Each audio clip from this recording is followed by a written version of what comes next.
소를 키우지 않으면 구유는 깨끗하다.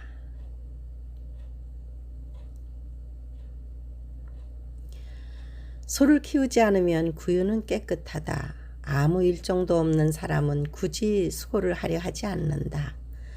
하나님의 나라가 침해를 받든 말든, 신자들이 각종 역지식에 미혹이 되든 말든 진창에 빠지고 싶어 하지 않는다.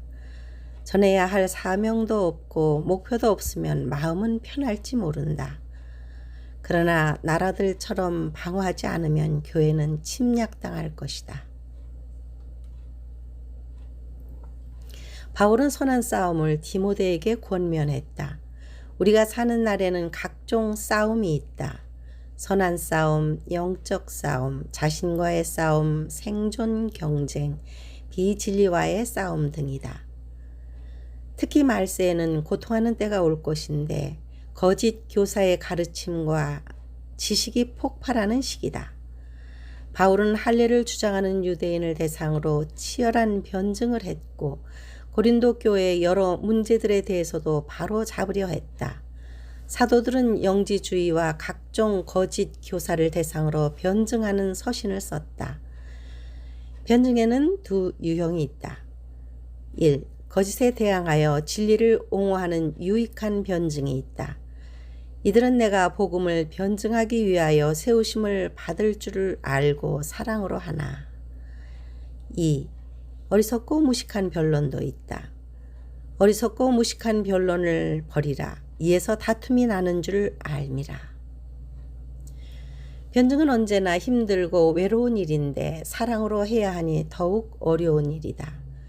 이 때문에 선한 변증이라도 사람들은 뛰어들고 싶어 하지 않는다.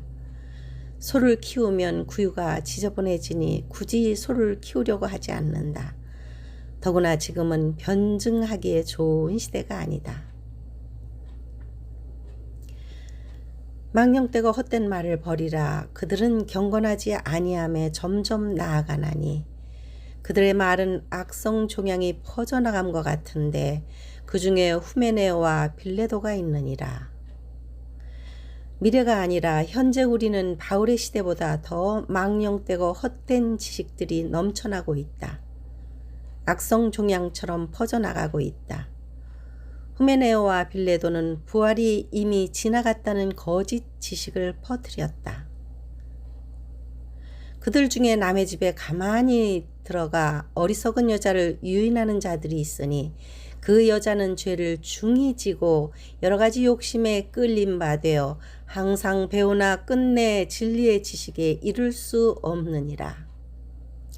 지식에는 거짓 지식과 진리의 지식이 있다. 진리의 지식처럼 보이지만 거짓 지식이 있다. 어떤 사람의 눈에는 거짓 지식이 보이지만 인지 능력이 부족하거나 통합 역량이 미흡하면 이것을 잘 구분하지 못한다.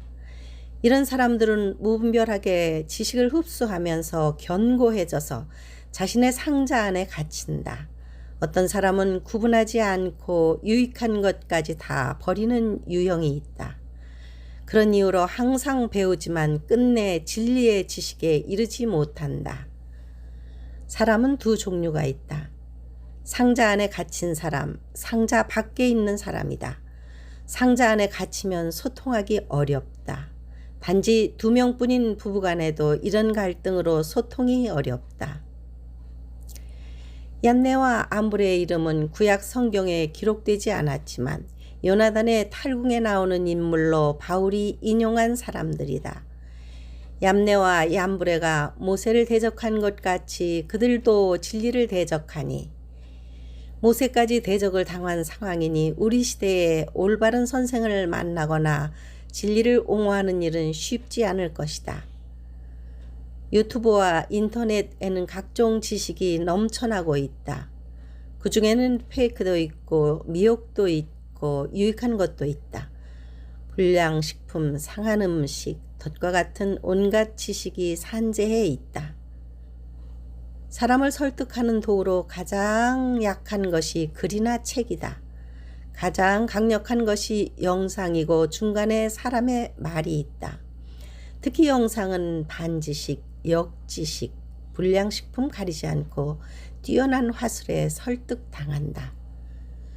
아무 지식이나 받아먹고 배탈이 나고 사탄의 올무에 걸리지 않도록 조심해야 한다.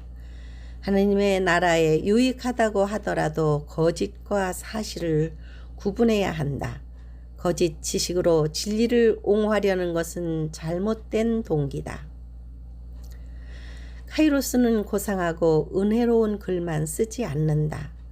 비진리에 대한 변증도 한다. 필자는 한때 무신론과 진화론자들과 치열하게 변론을 했었다. 130회 이상 포스팅을 쓰고 댓글 논쟁은 훨씬 더 많았는데 진화론과 무신론의 실체를 밝혔다. 진화론자들과 무신론자들이 모이는 사이트에서 단체로 공격을 받기도 했고 논쟁이 과열해지면 댓글을 닫아야 했다.